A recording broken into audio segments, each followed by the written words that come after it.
মোদি সরাসরি পর্যবেক্ষণ করবেন ভারত বাংলাদেশ সম্পর্কে নাটকীয় মোড়। আমাদের চ্যানেলটি সাবস্ক্রাইব করে পাশেই থাকুন। এখন জানাবো বিস্তারিত প্রতিবেদনটি। ১ বছরেরও বেশি সময় ধরে বাংলাদেশের ক্ষমতাচ্যুত সাবেক প্রধানমন্ত্রী শেখ হাসিনা ভারতের আশ্রয়ে রয়েছেন। মানবতার বিরুদ্ধে অপরাধে বাংলাদেশের আন্তর্জাতিক অপরাধ ট্রাইব্যুনাল ইতিমধ্যেই তাকে মৃত্যুদণ্ডের সাজা দিয়েছে।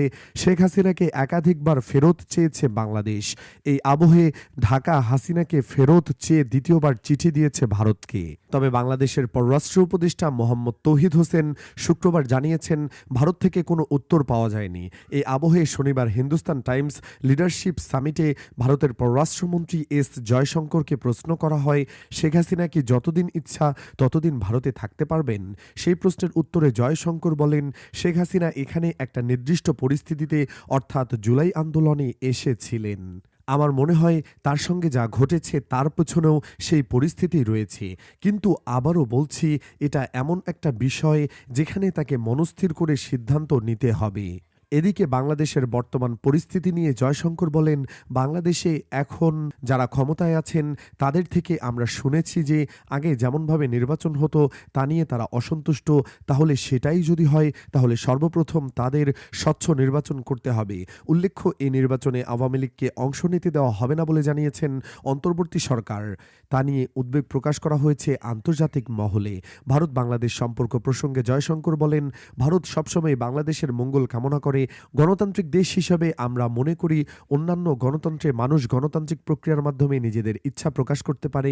আমি নিশ্চিত বাংলাদেশে গণতান্ত্রিক প্রক্রিয়ায় যে ফলাফল সামনে আসবে তারপরে ভারতের সঙ্গে সম্পর্কের প্রতি ভারসাম্যের দৃষ্টিভঙ্গি থাকবে, বাংলাদেশের পরিস্থিতির উন্নতি হবে।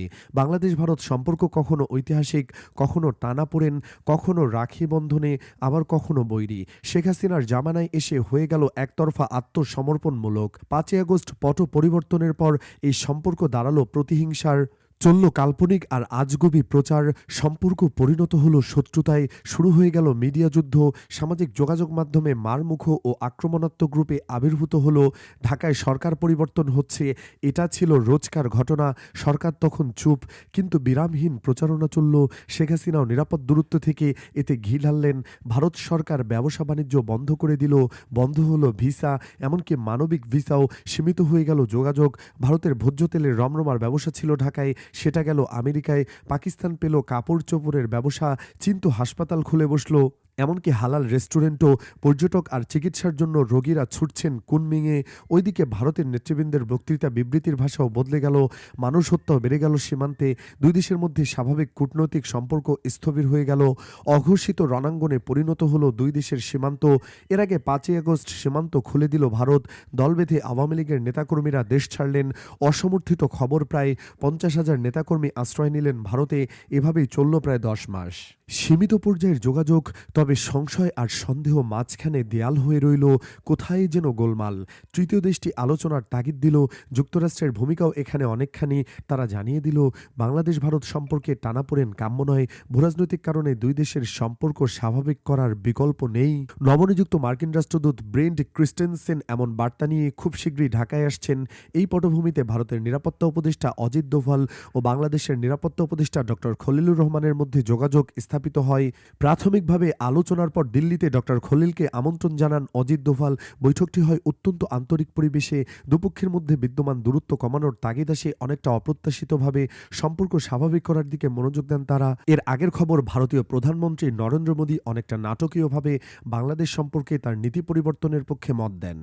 জাতীয় নেত্রী বেগম খালেদা জিয়ার অসুস্থতায় নরেন্দ্র মোদীর টুইট এরই স্পষ্ট ইঙ্গিত দেয়। এজেন্সি নির্ভর কৌশল বাদ দিয়ে মোদীর রাজনৈতিকভাবে সম্পর্ক উন্নয়নের সিদ্ধান্ত নেন নীতি নির্ধারকদের বৈঠকে।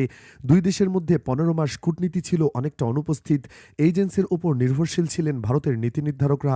পর্যালোচনা করে তারা দেখেন, ওই কৌশল ভুলে ভরা, এতে সম্পর্কের উন্নতি হবে না, বরং আরও তিক্ততা বাড়বে। ঢাকায় ভারত বিরোধী কাফেলা আরও লম্বা হবে। দুই দেশের সম্পর্ক উন্নয়নকে সর্বোচ্চ অগ্রাধিকার দিয়ে নীতি কৌশল সাজালেন নরেন্দ্র মোদী। কূটনৈতিক সূত্রগুলো বলছে, নরেন্দ্র মোদী নিজেই এখন বাংলাদেশের পরিস্থিতি পর্যবেক্ষণ করবেন। নিরাপত্তা উপদেষ্টা অজিত দোভালকে সম্পর্ক এগিয়ে নেওয়ার দায়িত্ব দিয়েছেন ইতিমধ্যেই। ঢাকায় ভারতীয় হাইকমিশনার প্রণয় ভার্মা ও ও দিল্লিতে বাংলাদেশের হাইকমিশনার রিয়াজ হামিদুল্লাহ আরও সক্রিয় হলেন। অন্তর্বর্তী প্রশাসনের প্রধান ডক্টর মোহাম্মদ ইউনূসের ঘোষিত নীতি নিয়ে এগুতে থাকলেন ডক্টর খলিল।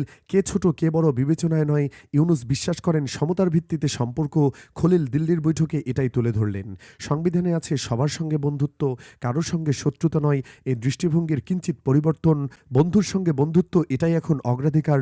খলিল দোভাল বৈঠকে কি আলোচনা হয়েছে তা জানা যায়নি, এ নিয়ে কেউ কথা বললেন না। তবে ধারণা করা হচ্ছে আওয়ামী লীগ ও শেখ হাসিনার সম্পর্কে সুনির্দিষ্টভাবে আলোচনা হয়েছে। ভারতীয় পররাষ্ট্রমন্ত্রী এস জয়শঙ্করের সাম্প্রতিক বক্তব্যে এই ইঙ্গিতই পাওয়া যায়।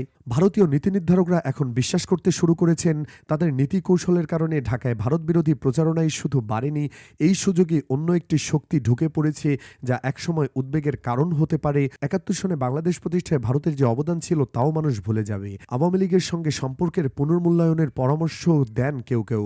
তারা বলেন বাংলাদেশকে কোনো অবস্থাতেই হাতছাড়া করা যাবে না, হাত বাড়াতে হবে বন্ধুত্বের, সম্পর্ক করতে হবে স্বাভাবিক। ঢাকার তরফে বলা হয়েছে দরজা খোলা, যে কেউ আসতে পারে, আমরা কাউকে বিশেষভাবে আমন্ত্রণ জানাইনি। এখানে বলে রাখা ভালো, এই মুহূর্তে ভারতের ভেতরেই বাংলাদেশ নীতির কড়া সমালোচনা করছেন কেউ কেউ। এরই মধ্যে বাংলাদেশ বিরোধী প্রচারণা কিছুটা থেমেছে, বদলে গেছে মিডিয়ার শিরোনামও। বিশ্লেষকরা বলছেন ভুল নীতির কারণে একইভাবে দক্ষিণ এশিয়ার অন্য দেশগুলো ভারত থেকে নিরাপদ দূরত্বে চলে যাচ্ছে, যার সুযোগ নিচ্ছে দূরের এবং কাছের শক্তি। এতক্ষণ আমাদের সাথে থাকার জন্য ধন্যবাদ।